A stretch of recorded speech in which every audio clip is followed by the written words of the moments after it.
வாழ்க்கை, நான் ஒரு விஷயம் சொல்றேன், யாருக்குமே வெற்றி என்பது உத்தரவாதம் கிடையாது.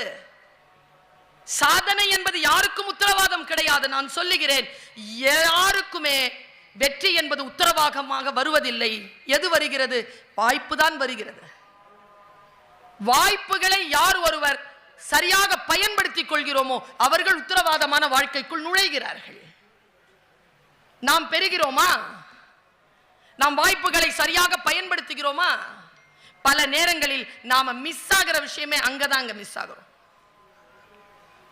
நான் இன்றைய இளைஞர்களுக்கு ஒரு செய்தி சொல்கிறேன். சிறிய வயதிலிருந்து நமக்கான நீதி கதைகள், நமக்கான விஷயங்கள் எல்லாம் வேற. பாருங்களேன், இந்த கொல்லிக்கட்டை இருக்குல்ல, இது கொல்லிக்கட்டைன்னு பேர் வச்சிருக்கேன். இது நமக்கு நாம வச்சுக்கிற தீ. இதை வச்சுக்கிட்டு பண்ற அலம்பல் இருக்குதே ஆட்கள். ஒரு கவிதை படித்தேன். குழந்தையை காணோம் என்று திருவிழாவில் தன் குழந்தையை தொலைத்துவிட்டு காவல் நிலையத்தில் புகார் கொடுக்க வந்த பெண்ணின் கையில் பத்திரமாக இருந்தது அவள் அலைபேசி. எதன் மீது கவனம்? கவனம் பயங்கரமா இருக்கு இது மேல. இதை நான் கொண்டு வந்தேன்னா என் காலேஜில் நான் தான் கங்காணி, பிடிச்சி வச்சுக்குவேன். 500 ரூபா, யாரும் திருப்பி வந்து வாங்க மாட்டாங்க. நிறைய அந்த மாதிரி 17, 18 பிடிச்சி வச்சேன். ஏன்னா காலேஜில் அது டிஸ்டர்பன்ஸ் ஆகுதுன்னு. அப்புறமா கொரோனான்னு ஒரு காலம் வந்தது. ஒவ்வொரு கிளாஸாக போய்மா ஆண்ட்ராய்ட் ஃபோன் வாங்குமா, அப்படியும் காலம் சொல்ல வைத்தது. நான் யோசிச்சு பார்க்குறேங்க, இது செய்யக்கூடாது என்று இப்படி சொல்ற, எழுதிட்டு போங்க. தந்தை பெரியார் தான் கடைசியா மருந்து, அதுதான் போய் நிற்கிற ஆஸ்பத்திரியும் அதுதான், ஆப்ரேஷன் தியேட்டரும் அதுதான், கடைசியா கிடைக்கிற பிரிஸ்கிரிப்ஷனும் அதுதான். பெரியார் திருவள்ளுவருங்க, 2 தாங்க நம்ம அடையாளம். எழுதி வச்சுக்கோங்க. இந்தியாவுக்கு அம்பேத்கர், 3 தான். என்ன வேணாலும் பேசிக்கோங்க, இடையில எது வேணாலும் பேசிக்கோங்க, 3 தான் அடையாளமே. சமநீதிக்காக இது 3 தான் அடையாளம். தந்தை பெரியார் சொல்வார், எதை ஒழிக்க முடியாதோ அதை முறைப்படுத்துங்கள். எதை ஒழிக்க முடியாதோ அதை முறைப்படுத்து. என் தகப்பனார் மரணம் அடைகின்ற அந்த வினாடியில் 7 மணிக்கு சொல்றார், 7:30 மணிக்கு அவருடைய வாய்ஸ் முடிஞ்சது, 10 மணிக்கு உயிர் பிரிஞ்சிருச்சு. மரணம் அடைகின்ற தருவாயில் அவர் சொன்னது, காலத்திற்கு பயந்துகொள், காலத்தின் இயல்பு எப்பொழுது மாறும் என்று தெரியாது, காலமே இரவு, காலமே பகல், காலத்தை வெல்ல முடியாது, வெல்ல வேண்டும் என்று முடிவு செய்து விட்டால் நீ காலப்போக்கில் சமாதானம் செய்து கொள். சமாதானம் தான் வழி, எதிர்த்து நிற்கிறது இல்ல வழி. சமாதானம் செய்து கொள், எதை ஒழிக்க முடியாதோ அதை முறைப்படுத்து என்கின்ற அந்த தந்தை பெரியாரின் சொல்லை நான் யோசித்து பார்க்கிறேன். எப்படி முறைப்படுத்துவது? நம்முடைய வாழ்க்கையை யார் முறைப்படுத்துவது? யாரோ ஒருவர் சிந்திக்கின்ற சிந்தனையிலா நம்முடைய வாழ்க்கை முறைப்படும்? கிடையாது. நமக்கென்று சிந்தனை இருக்கு இல்லையா, நமக்கென்று கற்பனை இருக்கு இல்லையா, நமக்கென்று சுவாசம் இருக்கு இல்லையா, அந்த சுவாசத்தோடு நாம் எப்படி சரியான விகிதாச்சாரத்தில் மேலே ஏறுவது? இப்படி சொல்கிறேன் பாருங்க. சின்ன வயசுல இருந்து நமக்கு ஒரு கதை சொல்லி இருப்பாங்க, அது சிலபஸ்லயே இல்லை, எல்லாருக்கும் தெரியும், காக்கா கதை இல்லையா? இந்த காக்கா கதையை பத்தி நான் ஏற்கனவே பேசிட்டேன். இன்னைக்கு பேச போறது அது இல்லை. இங்கிலீஷ் மீடியம் இதெல்லாம் ஆஃப்டர் 90 சில்ட்ரன் தான் இங்கே நிறைய பேர் வந்திருக்கிறீங்க. ஆஃப்டர் 90 கிட்ஸ் எல்லாம் உங்க எல்லாருக்குமே தெரிஞ்ச கதையை சொல்றேன். எப்பவுமே என்ன பண்ணுங்கன்னா, lateral thinking, analytical thinking, critical thinking, இந்த 3த்துக்குள்ள போங்க. என்ன பாயிண்ட் வந்தாலும் புத்தன் சொல்றாங்க, அவர் சொன்னார்ல, புத்தன் சிறந்தவன், ஆண்டாள் அவனை விட சிறந்தவன் சொன்னார்ல. எனக்கு புத்தன் சிறந்தவனாக தெரிகிறான். ஏன் சொல்றேன் பாருங்க. புத்தன் சொல்றான், இஸ் a teacher. புத்தன் காட்டிய வழியில் உன்னை நடக்க ஒட்டாதபடிக்கு புத்தனே வந்தால் நீ அந்த புத்தனை கொலை செய்யலாம். இப்படி யாருங்க சொல்ல முடியும்? புரிஞ்சுதா? வேகமா சொல்லிட்டேனா? புத்தன் காட்டிய வழியில் நீங்கள் நடக்க ஒட்டாதபடிக்கு புத்தனே வந்து நின்று தடை செய்தால் நீங்கள் அந்த புத்தனையே கொலை செய்யலாம். புத்தம் சரணம் கச்சாமி, விட அவனை. சங்கம் சரணம் கச்சாமி, விடு சங்கத்தை. தம்மம் சரணம் கச்சாமி, தர்மத்தோடு நில் என்று சொன்னவன் புத்தன். நான் தர்மத்தோடு நின்று கிரிட்டிக்கலா திங்க் பண்ணுங்க, அனலிட்டிக்கலா திங்க் பண்ணுங்க, லேட்டரலா திங்க் பண்ணுங்க பாப்போம். எதுவா இருக்கட்டும்.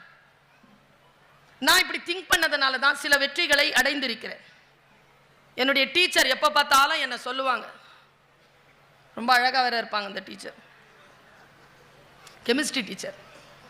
அந்த டீச்சர் என் மேலே அன்பாக இருந்திருந்தா நான் இன்னைக்கு கெமிஸ்ட்ரி டீச்சராக இருந்திருப்பேன். கெமிஸ்ட்ரி ரொம்ப பிடிக்கும் எனக்கு. டீச்சரால் சப்ஜெக்டை விட்டேன் நான். எப்போ பார்த்தாலும் என்னை பார்த்து இப்படி சொல்லுவாங்க, எரிச்சலாக இருக்கும்ல, உருப்பட மாட்டேன் நான் அப்படின்னு அப்படி தளர்ந்து போ. அந்த மாதிரியான டீச்சர்ஸை பார்த்து தான் நான் டீச்சரே ஆனேன். என் கிளாஸில் இது வரைக்கும் யாரும் ஃபெயில் ஆனதில்லை. ரெக்கார்டு ஃபெயிலாக விட்டதில்லை, அதுதான் ரெக்கார்டு. ரெண்டுத்துக்கும் வித்தியாசம் இருக்கு. உருப்பட மாட்டேனாங்களா, இந்த அம்மாவை எப்படி ஜெயிக்கிறதுன்னு பார்த்தேன். எப்படி ஜெயிச்சேன்னு தெரியுமா? அவங்க ரிட்டையர் ஆகிறதுக்குள்ள அந்த ஸ்கூலுக்கு சீஃப் கெஸ்டாக போயிட்டு வந்துட்டேன். அவ்வளோதானங்க செய்ய முடியும். வேற எப்படி திங்க் பண்றது? இப்படிதான் திங்க் பண்ணுவார். பவா செல்லதுரை வந்திருக்கிறார். பவா சொல்லுவார், கிழிந்த பாயில் படுக்க வைத்துக் கொண்டு என் அம்மா எனக்கு பறக்கும் கம்பளங்களை பற்றி கதை சொல்வாள். என் அம்மாவின் கதைகளில் கிழிந்த பாய்கள் வந்ததே இல்லை என்று சொல்வார். பவா அண்ணன், என் தாயின் கதைகளிலும் கிழிந்த பாய்கள் வந்ததில்லை, அதனால் தான் நான் இப்பொழுது பறக்கும் கம்பளத்தில் இருக்கிறேன். உண்மை அதுதான். எப்படி ஒன்றை வித்தியாசமாக சிந்திப்பது. நான் இதை ஒரு 100 மேடையில சொல்லியிருக்கேன்.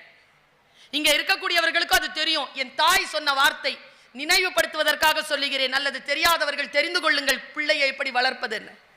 என் அம்மா சொல்லுவாங்க, உலகத்துல எங்க போனாலும் சுல்தானா, கடல் இருந்தா கால் நனைச்சிரு, பாதத்தை நனைச்சிரு. ஏம்மான்னு கேட்ட அம்மா தந்த பதில், உன் காலை தொட்ட தண்ணி உலகமெல்லாம் சுத்தம்ல. சிந்தனை பாருங்க. புலந்த் என்ற ஒரு சொல் இருக்கு உருதுல, புலந்தி. खुदी को कर बुलंद इतना, हर तकदीर से पहले खुदा अपने बंदे से खुद पूछे बता तेरी रजा क्या है. என்ன அர்த்தம்? எப்படி விஸ்வரூபம் எடுத்து நில் என்றால் உன் விதியை எழுதுகின்ற இறைவன் கூட உன்னிடத்தில் வந்து கேட்க வேண்டும், சொல் பக்தனே உன் விதியை நான் எப்படி எழுத. அப்படி நில்லுங்களே உயர்ந்து. அப்படி நிக்கிறதுனா என்னன்னு சொல்லிட்டு போறேன். எவ்வளவு நிமிஷம்?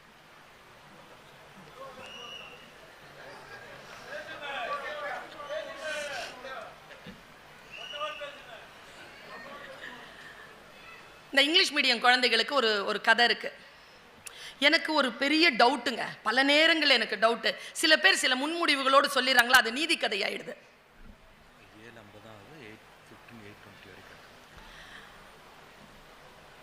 சில கற்பிதங்களை சொல்லி கொடுத்துட்றாங்க. அதில் மாதிரி ஒரு கற்பிதம் தான் ஆம பூந்த வீடும் ஆமினா. எனக்கு ஒரு பயங்க, யாருங்க இந்த ஆமினா, நம்ம வீட்டு பிள்ளை பேரா இருக்குது, அது போய் எந்த வீட்டில் போய் நுழைஞ்சு கேட்டுச்சுன்னு சொல்லிட்டு நான் பாட்டுக்கு தேடுப்பேன்னா அது ஆமினா கிடையாது, அமீனா. அது வந்து ஏதோ நீதிமன்றத்துலேருந்து வீட்டிலேருந்து என்கரேஜ் பண்ணியிருக்கிறவங்களை தூக்கி வெளியில் போடுறவங்களுக்கான பேரா அது. அதுக்கு அந்த மாதிரி பொம்பளை பிள்ளை பேரையா வைப்பாங்க? அதே மாதிரி இந்த ஆமை பாவங்க. இந்த ஆமை, நான் வந்து ஹாங்காங் போயிருந்தபோது மக்காவு போறேன். ஆமை வந்து அந்த வீட்டுக்குள்ள வாசல்ல நின்று வான்னு உள்ள கூப்பிடுறாங்க. நம்ம வீட்டில் அது வரக்கூடாதுன்னு சொல்றாங்க. இது வரைக்கும் நான் இங்க எல்லாருக்கிட்டையும் கேட்கிறேன், எல்லாருக்கும் தெரியும்ல இந்த பழமொழி, ஆமை இந்த வீடு குழங்காதுன்னு. உங்க வீட்டுக்கு என்னைக்காவது ஆமை வந்திருக்கா?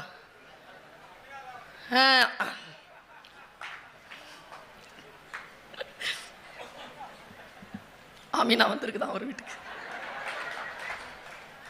ஆனா என்னன்னு தெரியல, ஆமினா வந்தவங்க தான் உருப்படாம போறாங்களே தவிர ஆமினா ஒழுங்கா தான் இருக்குது. யோசிச்சு பாக்குறேன், இந்த ஆமை இருக்குல்ல, உண்மையிலேங்க சூப்பர் மேட்டருங்க. ஆமை வீட்டுக்கு வராதன்னு சொல்றதும் அதுக்கு தெரியாது, வீட்டுக்கு வான்னு சொல்றதும் அதுக்கு தெரியாது. அப்படிதானே? இப்ப பாம்பு சில பேருக்கு சாத்தான், சில பேருக்கு சாமி. தன்னை சாத்தான்னும் சாமின்னும் சொல்லிட்டு இருக்குதுங்க. இதுங்கெல்லாம் அதுக்கு தெரியுமா? பாம்புக்கு தெரியுமா? நாம தான் கற்பிதங்கள். நம் கற்பிதங்களுக்கு மேல் நாம் ஏறிக்கொண்டு அடுத்த தலைமுறைக்கும் அதை கட்டமைத்துக் கொண்டே தருகிறோம். அதான் தந்தை பெரியார் சொல்ற, நான் ஒரு சிந்தனையை சொல்கிறேன், அந்த சிந்தனையை வெட்டி துண்டாக்குகின்ற அடுத்த தலைமுறை எனக்கு முன்னால் வந்தால் நான் உடனடியாக என்னுடைய கருத்தை மாற்றிக்கொள்ள தயாராக இருக்கிறேன்னு சொன்ன தலைமை தந்தை பெரியார். அதானங்க தமிழர்களுடைய பண்பாடு. அப்பன் தோண்டிய கிணறு என்பதற்காக உப்பு தண்ணீரை குடிப்பதில்லை நாம். ஏன், எதற்கு என்று கேட்பதனால் தான் இவ்வளவு பெரிய அரங்கிலே சிந்தனை பூர்வமாக இந்த சொற்போர் நடந்து கொண்டிருக்கிறது. கருத்துக்களுக்கு இடம் உண்டு இந்த தேசத்தில். பாருங்க, அந்த ஆமையை பத்தி தெரிஞ்சுக்கிட்டா, ஆமை 600 வருஷம் வாழுதுங்க. நாமெல்லாம் 80-85 தான். அது 600 வருஷம், 5 தலைமுறை பார்க்குது. பிரமாதமான விஷயம். கடல்ல அது நீந்திர பயண தூரம், அது வாழும் காலத்தில் அது ஒரு 10 வருஷம் வாழுதா, அது 10 வருஷம் வாழும்போது 10 வருஷம் இன்னொரு ஒரு மீனோ எதுவோ வாழுதா, அது திமிங்கலமாவே இருக்கட்டும். 2 பேர்ல அதிக கிலோமீட்டர் பயணம் செய்வது ஆமை. நம்ம ஸ்லோன்றோம், அதை அதிக கிலோமீட்டர் பயணம் செய்த ஆமை. எங்க நாம அது அது வயிற்றுல அதுக்கு முட்டை வந்துருச்சுன்னா முட்டை இடுறதுக்கான இடம் அது சிட்னில இருந்தாலும் அது கன்னியாகுமரிக்கு 45 நாள்ல வந்துடும். அது எப்படி அவ்வளவு ஃபாஸ்டா டிராவல் பண்ணுதுன்னா, சூப்பர் மேட்டர் தெரிஞ்சது, இளைஞர்களுக்கு செய்தி, அது தானாக நீந்துவதில்லை, கீழே நீரோட்டங்கள் ஓடும், வேகமாக ஓடுகின்ற நீரோட்டங்களோடு அது தன்னை இணைத்துக் கொள்கிறது.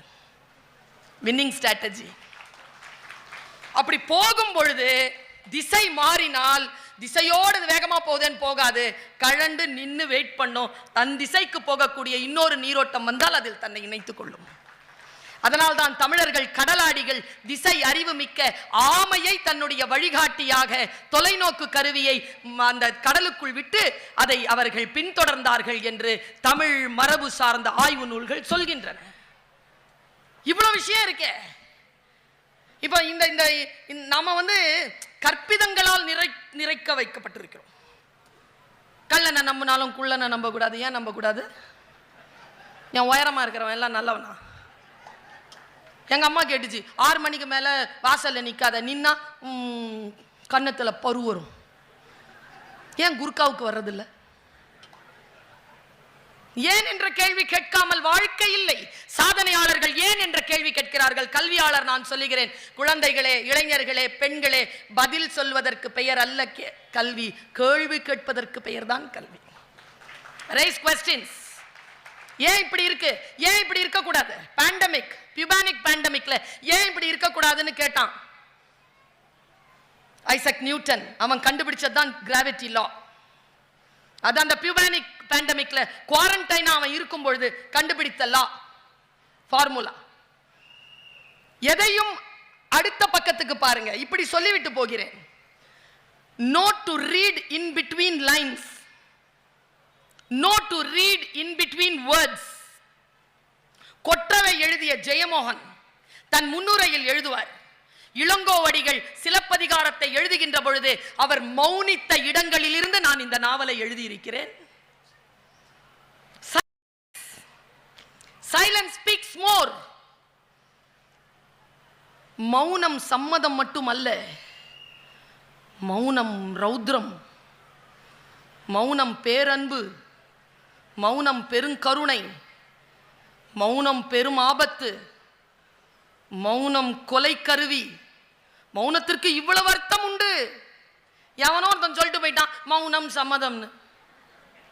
யார் சொன்னது மௌனம் சம்மதம்? இன்னொரு ஒரு விஷயம், கம்பன் சொன்னான், கடன் பட்டார் நெஞ்சம் போல் கலங்கினான் இலங்கை. நானும் 12,000 பாட்டம் படிச்சிருக்கேன், ஒத்த வரி அதுல இல்ல. அப்படி அது அவன் சொல்லல, யாரோ ஒருத்தர் போகிற போக்குல பேச்சல சொல்லிட்டு போயிடுறது. அதை உடனே அடுத்தவர்கள் பிடித்துக் கொள்வது மொழி அரசியல். சிந்தனையை எப்படி நீங்கள் செலுத்த வேண்டும் என்பதற்காக சொல்லுகிறேன். இந்த குழந்தைகள் இங்கிலீஷ் மீடியத்தில் படித்த குழந்தைங்களுக்கு கிராஸ் ஹாப்பர் கதை தெரியுமா பாப்பா? உனக்கு கிராஸ் ஹாப்பர் கான்வென்ட்ல படிச்சிருந்தீங்கன்னா கண்டிப்பா சொல்லி கொடுத்துருப்பாங்க. அதேதான், மொழிபெயர்ப்பை கேட்கவில்லை நண்பா. அதுக்கு ஒரு கதை இருக்குது. நீங்கெல்லாம் 90க்கு முன்னால பிறந்தவங்க, அதனால உங்களுக்கு தெரியாது. ஒரு வெட்டுக்கிளி இருந்துச்சான். அந்த கதையை சொல்றேன், கேட்டுக்கங்க. உங்களுக்கு ஏதேனும் என்னுடைய சிந்தனையில் விருப்பம் இருந்தால் அக்னாலேஜ் பண்ணுங்க. நான் சாதனைகள் சாத்தியம் என்கின்ற சித்தாந்தத்தில் நம்பிக்கை கொண்டவள். எனக்கு இது வராது, எனக்கு இது தெரியாது. நோ, தெரியாதுன்னா வருத்தப்படாத, வராதுன்னா வருத்தப்படு. வராதுன்னு ஒண்ணும் கிடையாது இந்த உலகத்துல. தெரியாதுன்னு 1000 விஷயங்கள் இருக்கு. எனக்கு தான் லாரி ஓட்ட தெரியாது, வராதுன்னு சொல்லுங்களேன், 2 நாள்ல கத்துக்குவேன். அதெல்லாம் கிடையாது. தெரியாது, தெரியாத எவ்வளவோ விஷயம் இருக்கும். கொழுக்கட்டை செய்ய தெரியாது, என்ன பண்றது? கத்துக்கலாம்ல, கத்துக்கலாங்க. வராதுன்ற ஒரு விஷயம் இந்த உலகத்துல கிடையாது. பாருங்க, ஒரு வெட்டுக்கிளி இருந்துச்சு. இதோட நிறுத்துறாங்க கதையை. நான் அதை கதையை ப்ரொலாங் பண்றேன், காக்கா கதை மாதிரி ப்ரொலாங் பண்றேன். எப்படி பாருங்க, ஒரு வெட்டுக்கிளி இருந்துச்சு. அது ஏதோ ஒரு மியூசிக் வாசிக்கும், போகும், இலையை சாப்பிட, மறுபடியும் அந்த மியூசிக் வாசி, இப்படியே இருந்துட்டே இருந்தது. மழைக்காலம் வந்துருச்சு, அதுக்கு இலையை சாப்பிட முடியல, பசி நடுங்கிட்டு வெறும் வாசிக்கிட்டே இருக்குது. என்ன பண்றதுன்னு தெரியல. அதனுடைய ஃப்ரெண்டு ஒன்று எறும்பு. அந்த எறும்பு கிட்ட போய் கேட்டுச்சு. இது வந்து இங்கிலீஷ் கதை. எறும்பு கிட்ட போய் கேட்டுச்சு, எனக்கு ரொம்ப பசிக்குது, எனக்கு ஏதாவது சாப்பாடு கொடு. என்ன பண்ணிட்டு இருந்த இவ்வளோ நேரமா? எதையும் சேர்த்து வைக்கலையா? இல்லை. சேர்த்து வைக்கிற நேரத்தில் என்ன பண்ணிட்டு இருந்த? நான் ஒன்றும் சேர்த்து வைக்கல. இந்த வாசிச்சுட்டு இருந்தியா, கொடு அந்த மரியாதையான அந்த இசைக்கருவியை கொடு. உனக்கு சரியா வளர்க்கல உன்னை. சரி, கியூல நில்லு, என் கூட நின்னு வா, என் கூட. எங்க? தோ அங்க இருக்குது வயல். அங்கிருந்து போய் நிறைய அரிசி கொண்டு வருவோம். 100 அரிசியாவது ஒவ்வொரு தரம் கொண்டு வருவோம். கொண்டு வந்தா 10 அரிசி ராணி தருவா. டெய்லி 10 அரிசி சாப்பிடலாம் நாம. ஓகே, 10 நாள் வேலை செய்துங்க. யாரு? நம்ம வெட்டுக்கிளி. அந்த வெட்டுக்கிளிக்கு அது பழகி போனது. உழைப்பு என்றால் என்ன என்று தெரிந்து கொண்டது என்று கதையை முடித்தார்கள். பர்வீன் சுல்தான் கதையை அங்கிருந்து தொடங்குகிறேன். வெட்டுக்கிளி யோசிக்குது, டெய்லி இந்த மாதிரி கியூ கட்டி போய் 100 சம்பாரிச்சு 10 திங்கனா நான் எறும்பால்ல பிறந்திருக்கணும். நான் ஏன் வெட்டுக்கிளியா பிறந்தேன்? எனக்கு எதுக்கு கிட்டார் வாசிக்க தெரியணும்? அப்போ நான் வேற எதுக்காக பிறந்திருக்கேன்? இது எனக்கு பிடிக்கல. பிடிக்காத விஷயத்தை நான் பண்ண மாட்டேன். பசியால சாவேனே தவிர பிடிக்காத விஷயத்தை செய்யவே மாட்டேன். நேரா போய் எறும்பு இங்க வா. என்ன? நான் போறேன். ஏன்? எனக்கு பிடிக்கல. பிடிக்கலையா? பசிச்சா செத்து போனா போறேன். மரியாதையா என் கிட்டாரை கொடு. போயிடு. இனிமேல் வந்த பிச்சை எடுத்துக்கிட்டு சாவடிச்சிடும். போயிடு. மூஞ்சிய கூட பார்க்க மாட்டேன், போ. நேராக போய் மரத்து மேலே உட்காந்துக்குச்சு. இப்போ நான் தான் அந்த வெட்டுக்கிளி. வாசிக்குது, பசிக்குது, போய் ஒரு இலையை சாப்பிடுது, வாசிக்குது, சோகமாக திடீர்னு யோசிக்குது. சந்தோஷமாக தானே இருக்கும், விடுதலையை வந்துட்டோமே. வேகமாக வாசி கீழே பார்த்தா அந்த எறும்புகள் போயிட்டு இருக்கு. ஐயோ, 10 நாளைக்கு முன்னால் இப்படி தான் நானும் போயிட்டு இருந்தேன் அப்படின்னு அதை பார்த்துட்டு வாசிச்சுட்டே இருக்குதா. திடீர்னு நின்று பார்த்துச்சா எறும்பு ஸ்லோவாக போகுது. எதுக்கு ஸ்லோவாக போகுது? மறுபடியும் வாசிக்குது, ஃபாஸ்ட்டாக போகுது. வாசிக்கிறத நிறுத்துது, ஸ்லோவாக போகுது. சூப்பரு. கீழே இறங்கி வந்து ஒரு எறும்பை கூப்பிட்டுச்சு. நான் நல்லா வாசிக்கிறேன்னா? நான் தான் வாசிச்சுட்டு இருந்தேன். சூப்பராக வாசிக்கிறேன். நான் வாசிச்சா என்ன நடக்குது? உற்சாகமாக இருக்கு. அப்படியா? எவ்வளோ சம்பாதிக்கிற ஒரு நாளைக்கு? 10. எனக்கு 1 தரியா, உனக்காக வாசிக்கிறேன். ஓ எஸ், ஒன்றும் பிரச்சனையே இல்லை, தரேன். என்னுடைய உடல் உழைப்புக்கு என் களைப்பு நீங்குவதற்காக நீ பாடினால், நீ வந்து இசைக்கருவி இசைத்தால் அதுக்கு 1 ரூபாய் கூலி தானே, தரேன் அப்படின்னுச்சு. அந்த மாதிரி 10,000 எறும்போடு பேச்சுவார்த்தையை முடித்தது வெட்டுக்கிளி.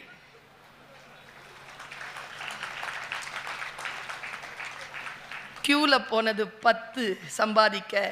தான் இஷ்டப்பட்ட வேலையை செய்து கொண்டு 10,000 சம்பாதித்த வெட்டுக்கிளி போல் என் குழந்தைகளே இருங்கள்.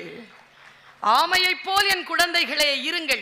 பல நேரங்களில் நாம் யாரோ ஒருவர் சிந்தித்த சிந்தனையின் மீது வாழும் காரணத்தினால் நமக்கு என்று இருக்கக்கூடிய மிகப்பெரிய பேரருளாம் இந்த வாழ்க்கையின் ரகசியத்தை நாம் தெரிந்து கொள்வதில்லை. வாழ்க்கையின் ரகசியத்தை அவ்வளவு சீக்கிரமாக யாரும் சொல்லிவிடுவதும் இல்லை.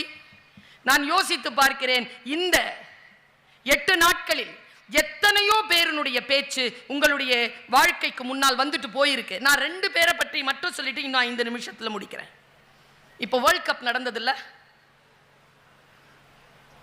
ஜெயிச்சது யார்? ஜெயிச்சாங்களா? யார் கேப்டன்? சூப்பர். அப்டேட்டடாக இருக்கிறீங்க. ஃபஸ்ட்டு மேட்ச்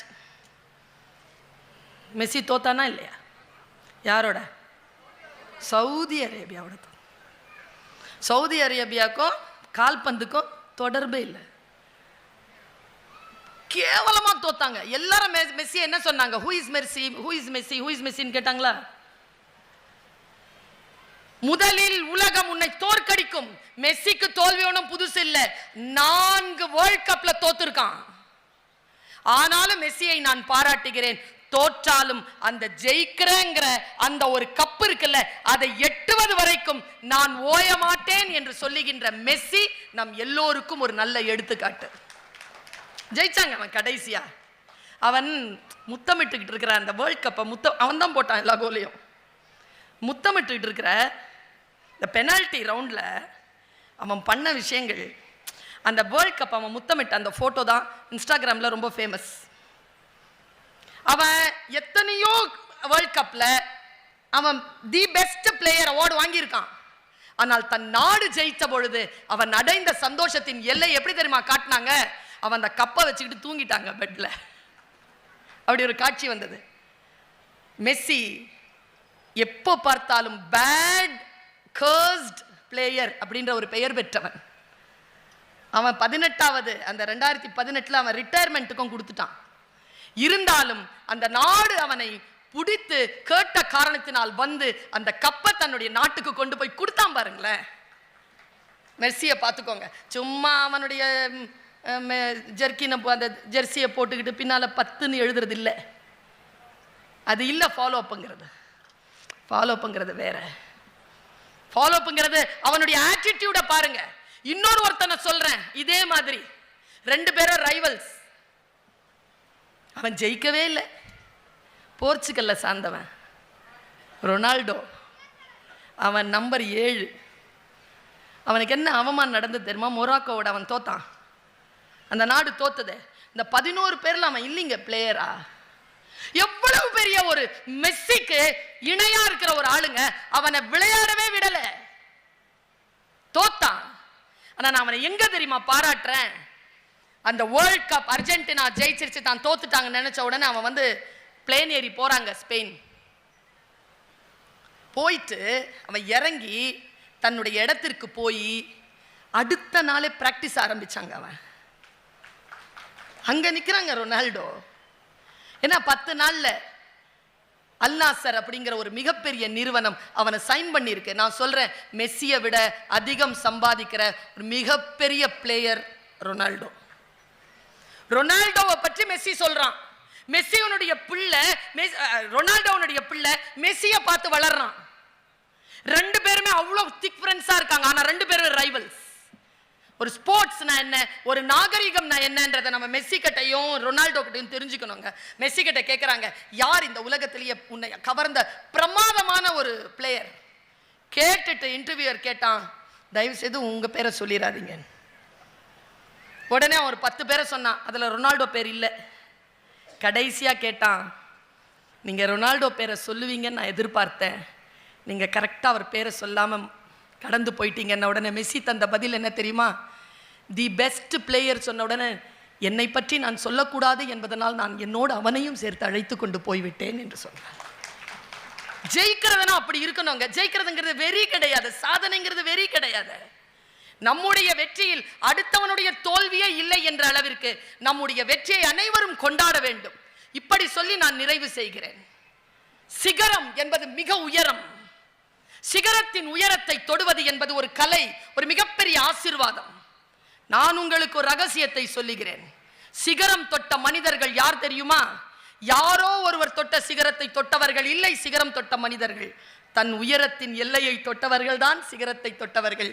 வாருங்கள், நம் உயரத்தின் எல்லையை தொடுவோம், சாதனைகளை படைப்போம்.